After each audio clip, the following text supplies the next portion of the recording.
The rebuild continues after truly tanking, finishing with what was essentially a 30-52 season. We have gone through the draft, really altered our franchise, and really set the course for the rest of this series. And now we get into the resign phase and the free agency period, and it could be a massive episode for us if one particular free agent is there, but that is currently up in the air. But let's get into our team right now. Our first bit of business is to buy out Richard Bachman. I want a better backup goalie there. It's really not going to cost us anything to do it with a hit of $0.192 million over the next 2 seasons. I want a better backup goalie, kind of like I'm doing in the Bruins GM Mode series, where he's good enough to truly be the NHL backup in case of injury, but he will be the AHL backup while Demko is getting his time in. Nicholas Lundstrom is also going to be outright released, easy for me to say, as planned. So if we get that backup goalie, good. If Thatcher Demko is good enough to become the starter, then that's amazing, and we'll sign Maxim Ovechkin, and he will be the starter down in Utica. If you guys have seen my Bruins GM Mode series, you know how I like to treat the AHL squad in terms of having them actually get their right amount of playing time to maximize their growth potential. Getting into the defense, right now we're pretty much covered. Lucas Spiza is probably someone I'm going to look to trade. I will point that out right now. But Frankie Corrado, still willing to accept a 2-year deal, or a 2-way deal. We can get him for 3 years, still at essentially an entry-level contract, so we will absolutely offer Frankie Corrado that cheap of a deal. Yannick Weber, we are letting go. No need for him at this point, and it's going to be interesting to see who comes out of this logjam of defenders to be on our NHL roster. Matt Bartkowski is being released as well, because when you're talking about the free agents, I should have said this as well, there's just a massive list right now of potential players that we could sign, which brings me to this signing. It's not a smart signing. It would be better if I gave this spot to somebody else, who actually has potential now at this point. I'm going to send TJ Brennan a contract offer. Like I said, I'm just a big fan of his, and I want to use him in this series down in Utica. Andre Padan is going to be released. He is 76 overall at 22 years old, but he's low 7th D potential. The odds that he turns into a top 6, probably slim. So we are going to let go of Andre Padan. I'm not even going to bother qualifying him because I don't want to risk him actually signing with us. Taylor Fadoon will be released as well, and that covers it for the defense in the meantime. Depending on who we sign in free agency, whether for our main roster or prospects, we may end up signing Chikrin, maybe Smirnov, and a couple of our other defensive prospects. Right wings, not much of a log jam here. Rob Klinkhammer, I'd like to keep, decent 4th liner, but we are going to let go of him. That's probably going to piss off some people, or not. That's awkward. Jacek, however the fuck you want to pronounce it. I'm tempted to keep him, but I feel like we could probably get better prospects here coming up. Oh, what to do? Oh boy. I think I'm going to keep him. Again, there are probably people with higher potential that I could sign, but we'll give him 3 years, essentially an entry-level contract, and we'll see what he can do for us. And again, as far as right wings go, that is pretty much it. We will sign people, particularly Laine or Puljujärvi, depending on the space. But you have to remember, we also have Jake Virtanen coming back. He is a 78 at the moment, but he might have a big growth period here. Left wings, we got a lot of people to take care of here. Drake Caggiula is pretty much top of the board. He wants 2 years. I'm going to go for at least 3. I was tempted to offer more, but we'll go for 3 years with Caggiula. Alex Killorn, another guy we are probably going to give a bigger contract to in case he has a big growth year this time out. We'll also get his cap hit up a little bit. 4 years at $2.7 million. Doesn't sound too bad to me. Dmitry Yaskin, somebody else we would like to get onto a decent contract. We'll give him 3 years as well, because again, we're really going to need to get over the cap floor. And as far as that big free agent signing, You know who I'm talking about. It's Steven Stamkos. If we can sign him, we're not going to have to worry about the cap at all. But if we don't, getting to the cap floor is suddenly going to be a very big issue. So I have no problem handing out a little bit of extra money to some of these guys that we know are going to stick around just to keep them here. Jimmy Vesey right now as well, we can get him. We can't get him on an entry-level deal, but I am more than happy to give him the money he wants now. 4 years at 2.8 is absolutely fine. We'll probably offer 2.6 and see if he accepts that, and hopefully he is not offended. Ronald Kennins will be getting an offer. Emerson Edom will be getting an offer. We're pretty much going to offer everybody a deal that we can. Let's give Kennins 3 years. I won't mind having him on the fourth line for a decent amount of time. And guys like Edom and Sven Berchke, we will trade them if need be. But let's get Emerson Edom onto a decent contract here, just in case if he manages to turn it around and actually become a decent enough player. Sven Berchke is willing to take a 3-year deal on a two-way, well, hopefully willing to take a 3-year, 2-way deal.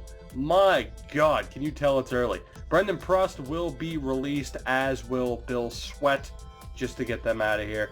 And that pretty much takes care of the left wing. So moving on to centers, we don't have too much to worry about, except offering Austin Matthews his entry-level deal. 83 overall to start. We'll be offering Granlund a deal as well. He's still willing to accept a 2-way deal. We'll see if he will still accept it, despite giving him 1 more year. And we can't do that, actually. So he will get a base contract, actually 2 years, and we'll give him 1.6, maybe 1.7, again, just to get closer to getting above the cap floor. Paul Gaustad will be released, and that will do it for the moment. So again, we are in store for a very big free agent period. We might make some trades as well. Dmitry Yaskin has accepted Nemesnikov, Kallor, and Frankie Corrado. Berchke, Granlund has rejected. He wants a little bit more money. That's fine by me, really. Emerson Edom has come back, but TJ Brennan doesn't. Oh man, it's like getting stood up at the bar. TJ, you're killing me, buddy. Oh, you're killing me. He's not too happy being on the team. I don't know why. I was going to give him the captaincy in Utica. You're damn right I'm going to throw more money at him. I want him on this team. Kennins accepts. VC, Kajula, Jacek, Jacek, Javasek, however the fuck you want to pronounce his name. Austin Matthews has accepted. So that pretty much covers everybody. We didn't have too many people decline. Now, I don't want to... The thing about offering these people more term than what they're asking for is at least the asking prices are still low. When we have people who are going to be progressing a little bit more than planned and they're going to be asking for pretty big contracts, like Granlund here, at least I'm going to offer him 2.5 just to see if he stays. But it's under, my magic number is under 3 right now. So when we have guys like Parayko who progress and then need a contract and are like, hey, I want about $7 million, we should be able to afford it. But TJ Brennan, I'm giving you not exactly a severance package here, but I want to make you very well paid down in the AHL. So how does 925 sound for 3 years? Those are the last 2 players that we have to worry about. Hopefully they re-sign with us right here. Granlund is back. Brennan is back. Everything is good. Let's move on to free agency.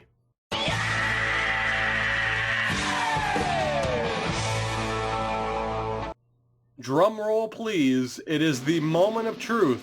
Will Steven Stamkos be a free agent? And he is. Yes! Yes! Yes! This could be gigantic. There are some big free agents here. Yuri Hudler, Keith Yandel, even David Perron. Let's see what we have in terms of goaltenders as well. And perfect. Someone like Jeff Zatkoff or Michael Layton is exactly who I was talking about to replace Richard Bachman. But first things first, I'm not even waiting. The only downside is he might be a restricted free agent. I am willing to give up the picks if we have them. So Tampa is obviously interested, so I'm going to guess that he is restricted. 1 year would be $13 million. Jesus Christ. We will give him all the term in the world. We will give him all the... you know what? No, maybe we shouldn't, because if the morale system screws us, that really could be horrible. If he drops to like an 86 and has a $9 million contract, that could be pretty dreadful. I'm going to go 5 years, one less than he wants, and because of that, we'll go up to 9.5. Steven Stamkos, we can do it. Oh my God. This year's first 3 round picks and next year's first for Steven Stamkos, just to have the chance to sign him. It's a hell of an asking price, guys. It really is. But if we have him and Austin Matthews as our 1-2 punch, we are going to be winning Stanley Cups. It's a hell of a lot of picks to give up, but I'm going to do it. And now the ball is in his court. The ball is in Tampa's court. Whether or not we get Steven Stamkos is not up to us at this point. Now moving forward to goaltender. Again, I want to take a look and see who we can get here. There might even be a decent prospect we could pick up. But let's see here. We have plenty of options. And our first goalie target is going to be Jeff Zatkoff. I imagine morale-wise, he's not going to be too happy once he finds out he is going to be the backup in Utica. But he fits perfectly into our plan. As far as prospects go, there are quite a few here. You can see at the 20 and 19-year-old range, including a certain goalie that might be familiar. But we are going to go with 19-year-old Ty Edmonds, 73 overall already at 19 years old. Couple of frame drops there, but regardless, we've gotten the offer in. It is the basic NHL entry-level deal. We will see what he thinks, and essentially signing him kind of makes Maxim Ovechkin just have to wait on the wings for a little bit before getting his entry-level deal. Looking at defense, and obviously nobody really fits into our plans and our structure. Obviously having someone like Keith Yandel would be nice, but we already have guys who we want to grow into the role. On top of that, there are some decent guys. We just need to see who is a UFA. And both these two guys right here are definitely targets. Renat Valiev and Alex Peters. As a matter of fact, we are going to offer both of them contracts. I don't see why not. And this is what I was talking about in terms of potentially waiting to sign the guys we just drafted. Boston, interested in Valiev. Hopefully we can get him. And then also Peters, who right now we have no competition for, so hopefully we can sign him as well. The other guys, top 6 potential. The only one I would really be interested in here is Marcus Pettersson. Nobody else really looks likely, so right now it'll just be Valiev and Peters. Right wings, and as much as it would be nice, again, to have someone like Yuri Hudler, he just does not fit into our plans. As far as potential goes, we do have at least one guy here. Rajala will not be it. He is a little bit too old, but in terms of top 9 forwards, Jean-Luc, I'm going to guess, based on the interesting spelling there, but we are going to offer him a deal and hopefully beat out the Ottawa Senators with a little bit of extra money. We are looking at Martin Reway, who could be an interesting prospect at 21 years old. He might turn into something. We're going to wait and see, though, who else accepts, and then we'll come back and see if he is still around. Left wings, again, it's going to be the same situation everywhere. Decent guys we could use. They don't fit into the plan. Plotnikov is a bit too old, but Petr Solaric, who is actually a Boston prospect, will be getting an offer from us, a basic entry-level deal. Aside from that, there is one extra guy, Jakub Lilia, who we might pick up, and that is about it. Once we get to there, it drops off into bottom 6 forward potential.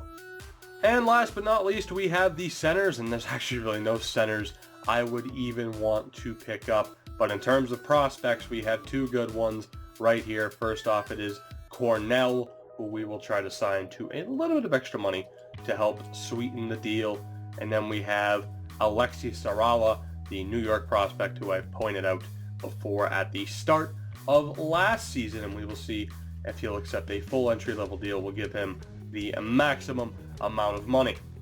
So let's move forward. There are some other prospects I'm interested in, but the big news as of right now is, can we get the goalies we want?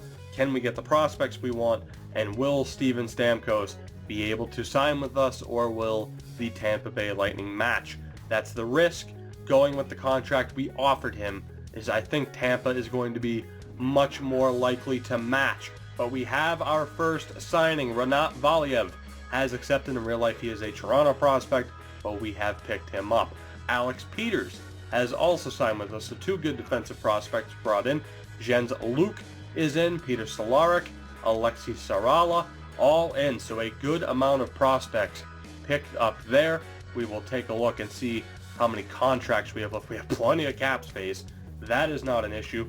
41 contracts, absolutely plenty of space to offer more deals, whether it is to current free agents or to guys like Chychrun that we just drafted. But Rinat Valiev, welcome aboard. I look forward to seeing what he can do in Utica, because a lot of their defensemen from their Calder Cup run are obviously going to be with the main Vancouver team. But looking forward, Jeff Zatkoff is on board.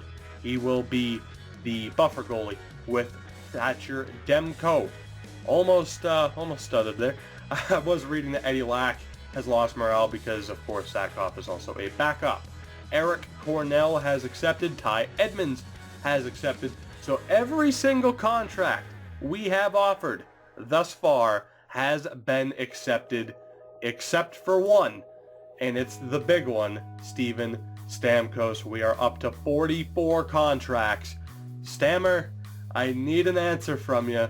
We are still going to be in extreme danger of not hitting the salary cap floor, in which case I will be very, very cheap in terms of just signing someone to an absolutely ridiculous deal. But in the meantime, let's take another look and see some of the other players that have yet to be signed. And for the most part, it looks like it's just top 9. I don't think I'm going to go Lilia. I'd rather sign somebody else. We have Kyle Burrows is there. That's going to be it for our prospects, guys. If we sign anybody else for Utica, it is going to be somebody we just drafted. Like, there are some other decent options here. Josh Curry, not really. Josh Winquist, decent option at a 70 overall. But as a sniper, you'd really want a top 9 forward. Matt Rupert might turn into something. But again, I'd rather give some of the other guys we already have the opportunity. I might regret that. Some of those guys might turn into something. And if you think I missed someone who really might turn into something, let me know and I can regret it. Steven Stamkos has accepted our offer. The ball is now in Tampa's court. Will Tampa take a ridiculous trade, a ridiculous pick package for Steven Stamkos? That is the answer, and it is killing me to find out. Eddie Lack, we will have to reaffirm that he is still our starter, because of course he is. He's not going anywhere. But Steven Stamkos, man, will he be on our team this upcoming season, or are we going to miss out? I am going to sim until we find out, and Tampa fucking making us wait, and Tampa has not matched it. Tampa Bay has not matched it.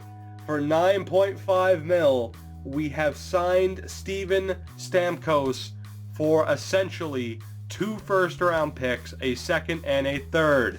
So for this upcoming season, we have lost our first, second, and third-round pick and our first in 2018.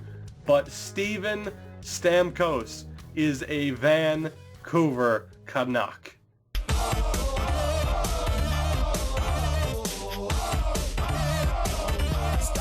Hammer time.